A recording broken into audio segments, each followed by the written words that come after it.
Laxminarayan hotel मालकाच्या हत्येच्या निषेधार्थ दुसऱ्या दिवशीही श्रीरामपूर कडकडीत बंद.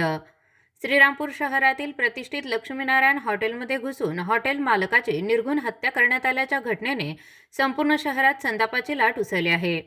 या घटनेच्या निषेधार्थ संतप्त नागरिकांनी दुसऱ्या दिवशीही श्रीरामपूर कडकडीत बंद ठेवला. गावातील गुंडांचा बंदोबस्त करण्याची जोरदार मागणी केली जात आहे. शहरातील कायदा सुव्यवस्थेवर प्रश्नचिन्ह उपस्थित करत पोलीस प्रशासनाविरोधात रोष व्यक्त करण्यात आला.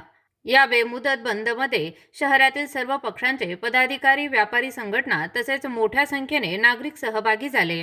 गेल्या 11 दिवसात घडलेले हे चौथे गंभीर गुन्हेगारी प्रकरण असल्याने श्रीरामपूर शहरातील नागरिकांमध्ये भीतीचे वातावरण निर्माण झाले आहे.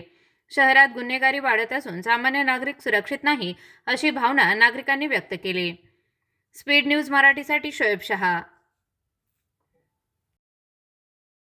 ताज्या बातम्यांकरिता सबस्क्राईब बटन दाबून यूट्यूब चॅनल सबस्क्राईब करा.